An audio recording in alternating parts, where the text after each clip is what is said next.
Bueno, buenos días. Me quito la mascarilla.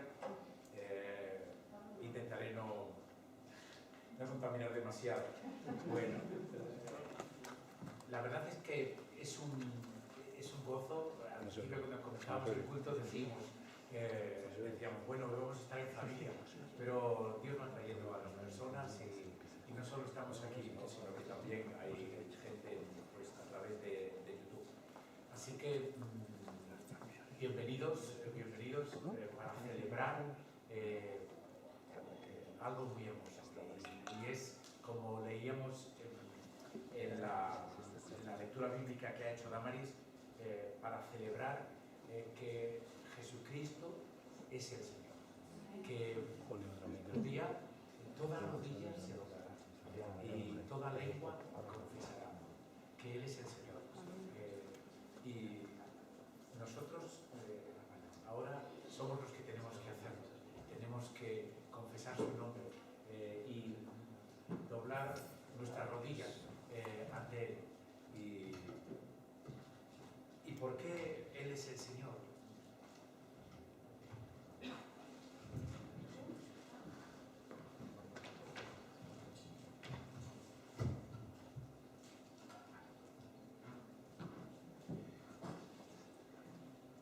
Él es el Señor.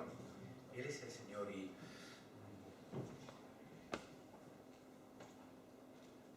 en el texto que hemos estado leyendo, que hemos leído esta mañana, Él se humilló a sí mismo, dejando la gloria en la que estaba y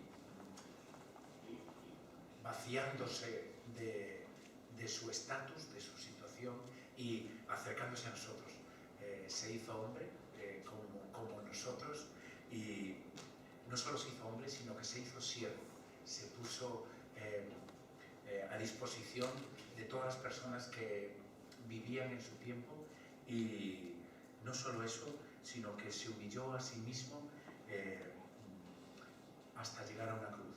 Y eso tiene que inspirar nuestro amor, eso tiene que inspirar nuestra lealtad, eso tiene que inspirar nuestra dedicación. Él nos ha mostrado un camino por el que andar y ese camino es un camino de humildad, es un camino de sencillez, es un camino de acercamiento. Y es el tema que estamos tratando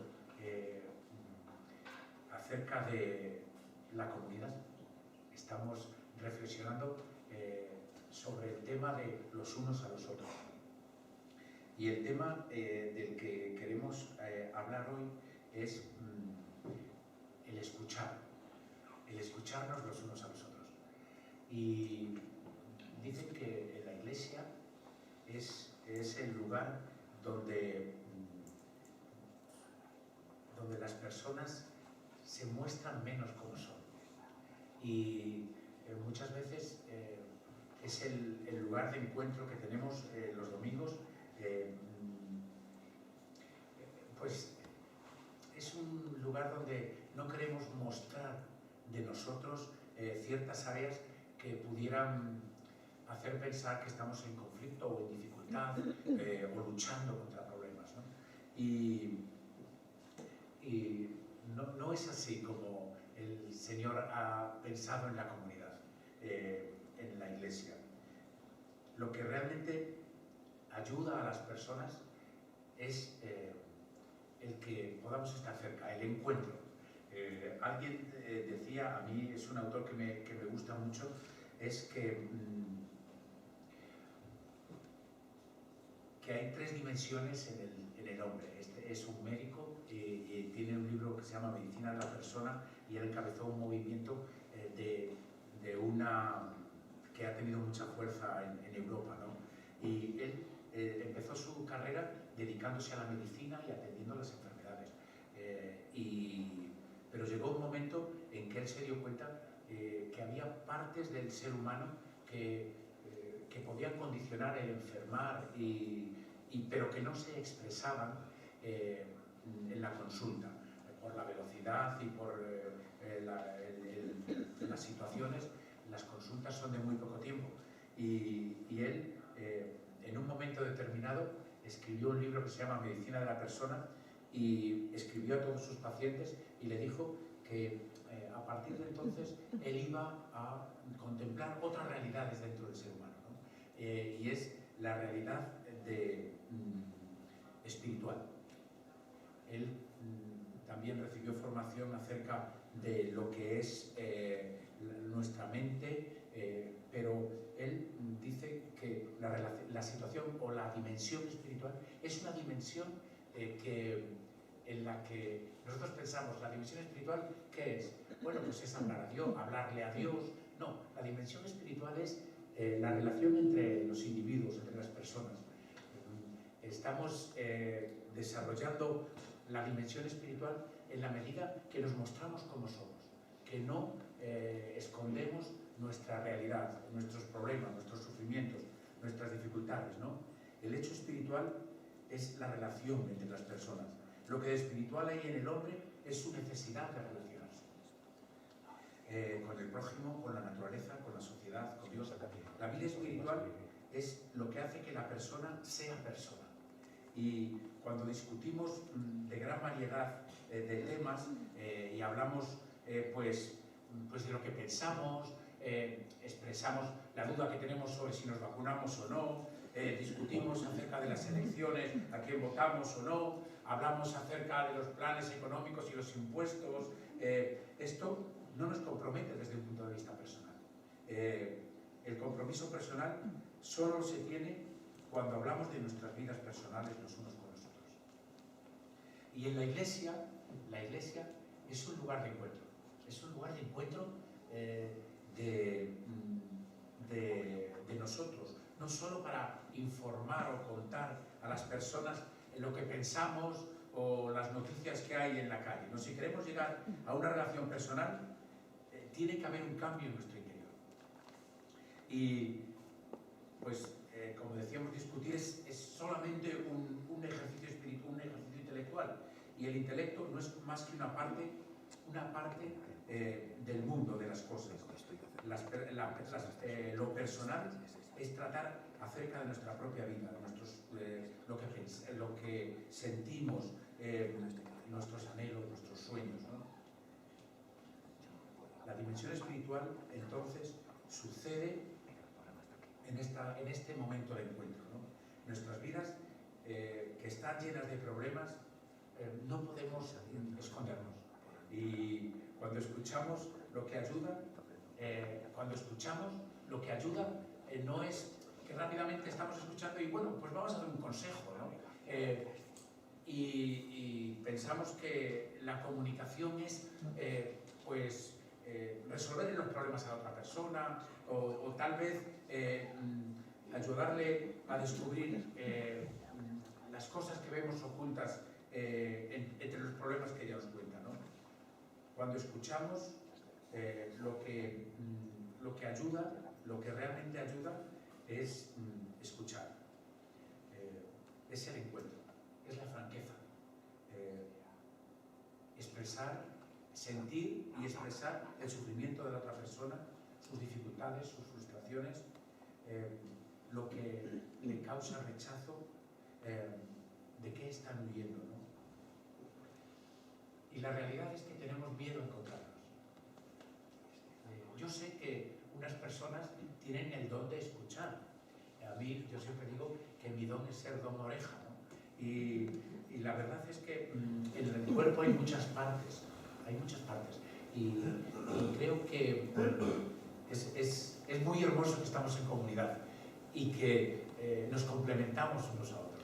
Y es necesario que nos contemplemos, que no somos completos en nosotros mismos, sino que somos completos en el cuerpo.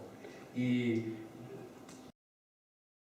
tenemos miedos de encontrarnos con un problema que alguien nos cuente porque no tenemos una solución o una respuesta. Y rápidamente nos largamos a dar consejos, ¿no? La gente no quiere los consejos, o no solamente espera consejos de nosotros. La gente eso no es lo que nos ayuda a unos y a otros, ¿no? Tal vez no tenemos que ser los confesores de todo el mundo, ¿no? Pero no tenemos que forzar tampoco a que la gente nos cuente lo que siente. Esto es algo natural, algo que se expresa de una forma espontánea. Es como una especie de milagro, ¿no? Y esto es algo que el Señor inspira a las personas, ¿no? Y muchas veces yo me he sentido como compitiendo, ¿no? Yo en la iglesia estoy sirviendo como anciano y muchas veces pues dicen, jo, me gustaría que la gente pues pudiera pensar que yo le puedo ayudar. Pero yo creo que no hay que competir por ser la persona más consultada de la iglesia. Debemos alegrarnos cuando una persona encuentra a alguien en quien confiar. Y esto es muy importante porque hay diversidad en nosotros, somos distintos y Dios ha dado a cada uno lo que ha querido, los dones que ha querido. Y no siempre son sus capacidades, ¿no? Un maestro no tiene por qué tener el don de enseñanza o un médico el don de sanidad. Pero sin embargo, Dios ha repartido dones a su iglesia, ¿no? Así que si queremos llegar más allá, si queremos entender, si queremos a las personas, si queremos tener un encuentro personal, tenemos que librarnos de nosotros mismos. A veces nosotros somos el obstáculo. Nosotros somos el obstáculo para que suceda algo especial, algo espiritual, el encuentro, ¿no? La persona que viene a ti, la persona que viene a ti, viene de parte de Dios. Tú no sabes qué trae en su mundo, en su mochila, en su maleta. Y muchas veces clasificamos a las personas rápidamente por su aspecto, por su lenguaje no verbal. Clasificamos a las personas y nos hacemos prototipos de las personas y decimos, esta persona yo no confío mucho en esta persona, ¿no? Pero si viéramos la situación como que Dios ha llevado a esa persona a ti, la ha puesto delante de ti, pero no soy yo el que puede resolver los problemas, sino es Dios. Es Dios. Yo tengo que hacerle sentir bienvenido. Tengo que estar listo para el encuentro. Si se produce, tengo que estar dispuesto, porque es en la medida de nuestra disposición a escuchar que las personas van a sentir que no hay barreras. Porque todo el mundo tenemos nuestras barreras, nos escondemos detrás de nuestros mecanismos de defensa y pues a veces nos escondemos detrás de aspectos intelectuales, en fin, pero para aprender a escuchar no hay herramienta más útil que aprender a escuchar a Dios. Y la capacidad para escuchar a Dios tenemos que aprenderla. Y muchas veces decimos, bueno, escuchar a Dios es orar, ¿no? ¿Y qué es orar? Y muchas veces nos ponemos a orar y no sabemos cómo orar, no sabemos qué decir. Y hablamos, y está bien franquearnos con Dios, decirle las cosas, pero no sentimos que hay comunicación exactamente con Dios. A mí por lo menos me ha pasado y me pasa mucho. Y no estamos en silencio delante de Dios. Meditar es estar en silencio delante de Dios. El silencio nos ayuda a ahondar en nosotros mismos, nos ayuda a encontrar las motivaciones más profundas que tenemos. Así que la meditación no es dirigir nuestros pensamientos de forma consciente a Dios, ya que Dios tiene una forma de pensar diferente a la nuestra. Cuando dice el profeta, Dios dice al profeta, mis pensamientos no son vuestros pensamientos. Dios no piensa igual que nosotros.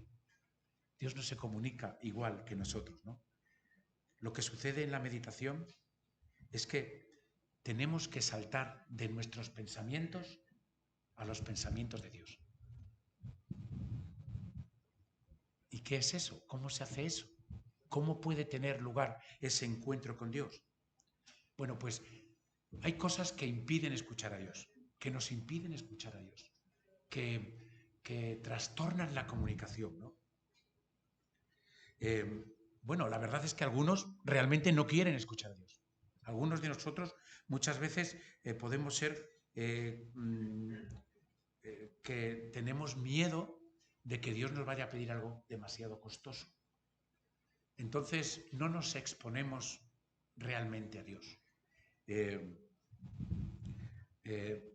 Y algunas veces nos gustaría ir sobre seguro y saber primero lo que Él quiere, ¿no? Pero Dios, para poderle escuchar, tenemos que rendirnos a Él primero. Y estar dispuesto a confesar si hay algo que impide la comunicación. Tenemos que, como dice el salmista, si en mi corazón hubiera yo abrigado maldad, el Señor no habría escuchado mi voz. Y es como en una relación matrimonial, ¿no? Cuando el esposo, hay algo, tensión, dificultad, problemas, y el esposo y la esposa tienen algo entre ellos, se enfría la relación. Así mismo sucede con Dios. Nuestro pecado puede dificultar que oigamos la voz de Dios, ¿no? Y muchas veces no nos han enseñado a escuchar la voz de Dios. Y como dice Job, dice, Dios nos habla una y otra vez, aunque no lo percibamos, dice Job, ¿no? Y podemos ver a Samuel en sus primeros días o tiempo en el templo, allí en Primera de Samuel, que Dios le habla y él piensa que quien le habla es su maestro, es Elí. Y Elí le enseña a Samuel, no soy yo quien te hablo. Cuando escuches la voz de Dios, contéstale, heme aquí, tu siervo escucha, ¿no? Y la verdad es que pensamos y decimos, ¿cómo vamos a escuchar nosotros humanos la voz de Dios? Pero Dios está deseoso de comunicarse con nosotros.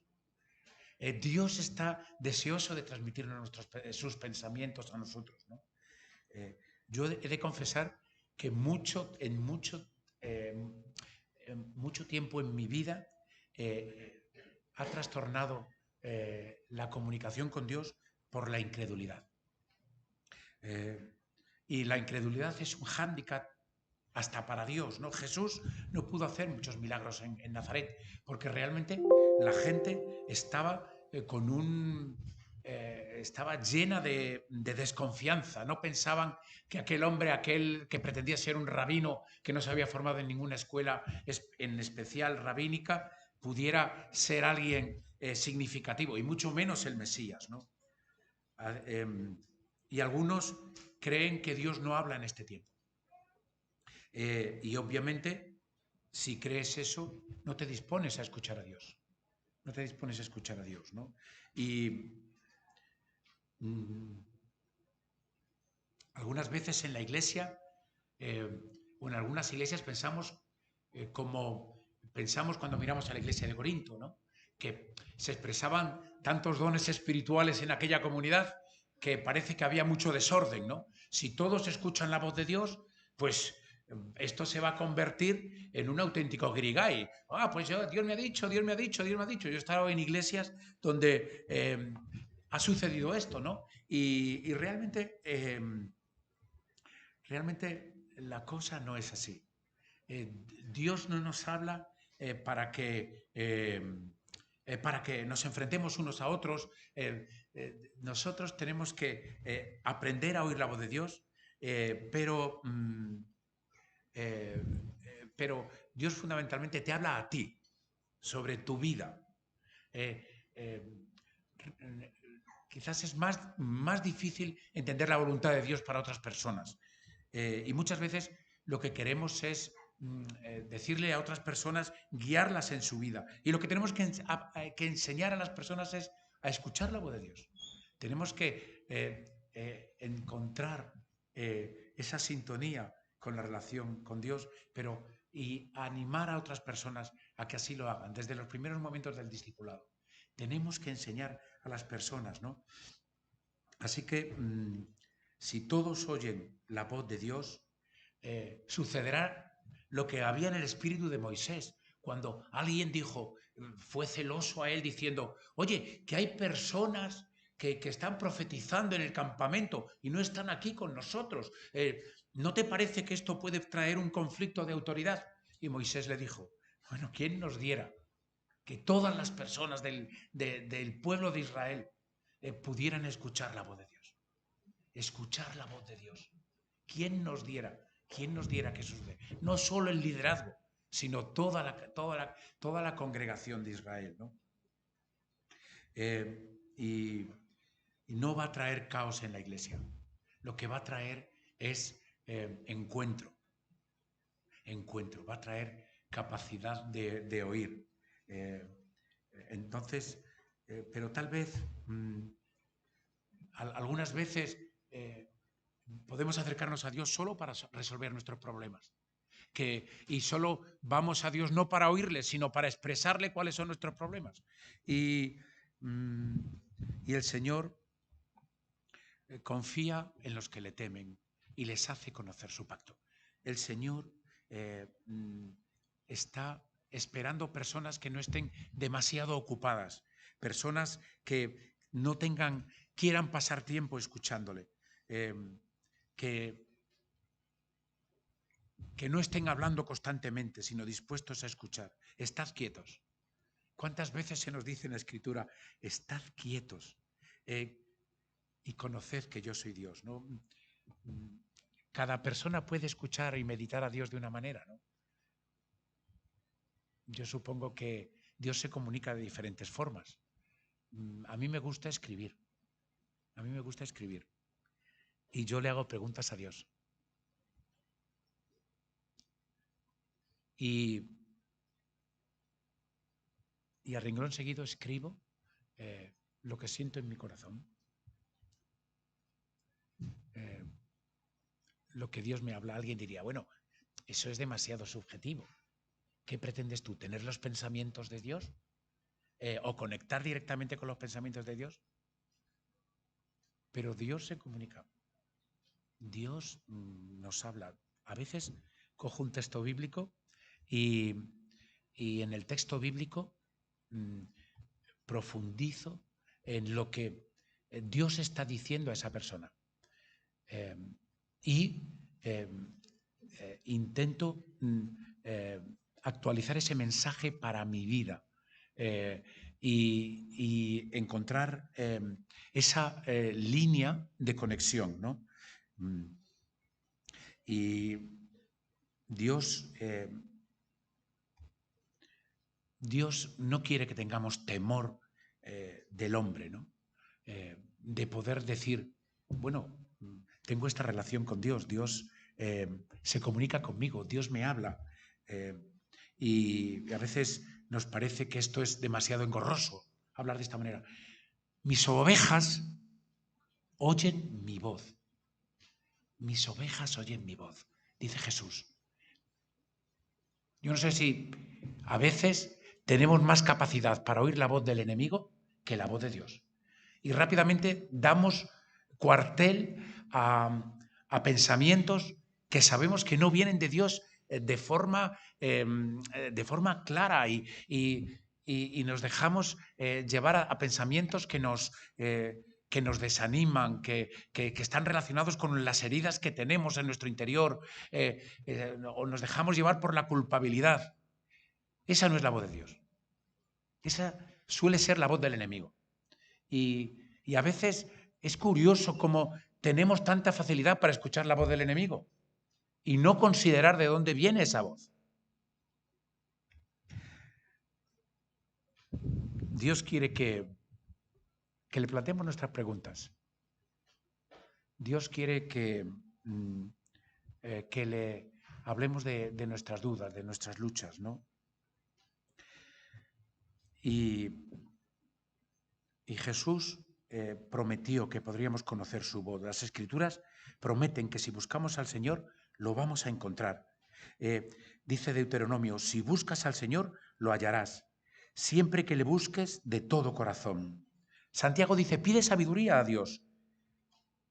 Como un músico o un pintor descubren las tonalidades sonoras o las tonalidades de color. A través de la experiencia de comunicarnos con Dios, vamos a aprender a escuchar su voz. Quizás cometamos errores y tal vez puede ser que muchas veces pues nos equivoquemos, pero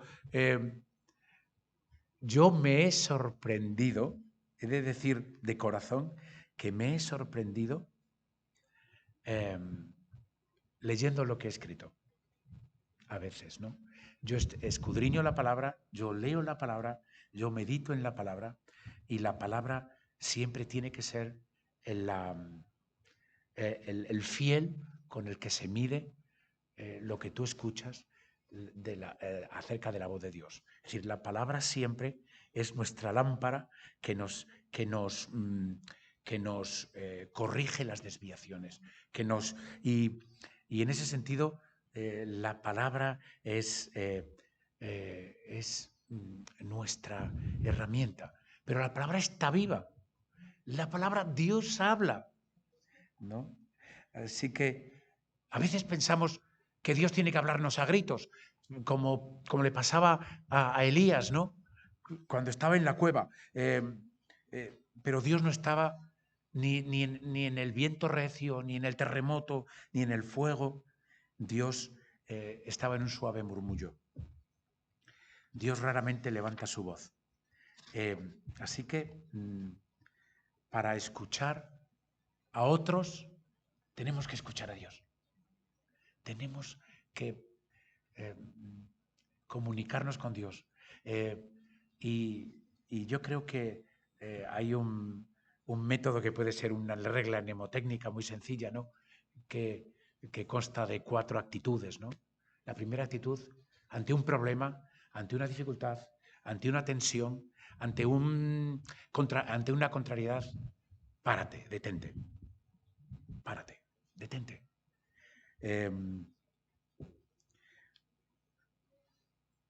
Respira profundo y no te dejes llevar por esas emociones o sentimientos que se han creado de entrada. Agradece a Dios, conéctate con Jesús y responde en fe y amor. Haz lo correcto, obedece la dirección que recibas del Señor. Así que detente, inhala, agradece y responde. Es necesario, como conclusión, que nos detengamos, que no tengamos miedo al silencio. Y aún al silencio entre nosotros. Jesús a veces cuando habla que en vuestra conversación no esté llena de palabras vacías. Pablo habla en Efesios acerca de conversaciones que no tiene que haber entre los creyentes. Comunicarse, tener relación espiritual con tu hermano no significa gastar tiempo o emplear tiempo hablando de cualquier cosa. No. La comunicación es tiempo de calidad. Y tiempo de calidad también en la relación con los hermanos, ¿no? Así que también puede haber silencio en el encuentro, ¿no? Detente y nada, escucha lo que se te expresa, está receptivo, recibe a la persona, hazle sentir bienvenido. Y reconoce que Dios ha traído a esa persona delante de ti. Agradece que Dios te da ese privilegio de poder influir en otra persona. Muchas veces queremos, antes decíamos dar consejos, pero otras veces que queremos, ¿sabes?, Es difícil hablar esto. Controlar a las otras personas, controlarlas. Y esto se establece muchas veces en las relaciones en la familia. Y tenemos que aprender a las personas a depender de Dios, no de nosotros, no de nosotros. Debemos huir de dominar a las personas, de dominarlas, de controlarlas. Y debemos aborrecer el maltrato, cualquier tipo de maltrato que hace que la otra persona pierda su libertad, su dignidad, su unicidad. Dios nos ha hecho a todos únicos, distintos, diferentes. Así que, bueno, pues yo la verdad es que tengo el don de oír y no el don de hablar. Así que espero que Dios nos bendiga en esta aventura de escuchar su voz, de descubrirle, de no tener miedo a encontrarnos con Dios y con los hermanos. Porque, como dice el apóstol Pablo, ¿cuál es la meta de la Iglesia? La meta de la Iglesia no es que se llene. La meta de la Iglesia no es que nos conozcan por ser una Iglesia próspera. La meta de la Iglesia es que desarrollemos una imagen semejante a lo que Jesús significó para la sociedad en la que estuvo. Que seamos como Jesús, que la Iglesia pueda ser o expresarse como Jesús. Y Jesús dice, y esto va a suceder en la medida en que vuestras relaciones, que la relación, como hemos visto, es el hecho espiritual, que vuestras relaciones sean relaciones de cuidado, relaciones de respeto, relaciones de escucha, relaciones de amor, de amor. Todo lo espera, todo lo cree, todo lo soporta. Y en momentos difíciles tenemos que, desde luego, que enfrentarnos a los problemas, que decir las verdades, pero en amor. La gracia y el amor vienen de Jesús. Y así que, ¿qué quiere el Señor? Misericordia y no sacrificios. No quiere religiosos. Lo que quiere el Señor son personas compasivas, que tienen un corazón que es capaz de latir y de sentir a la otra persona.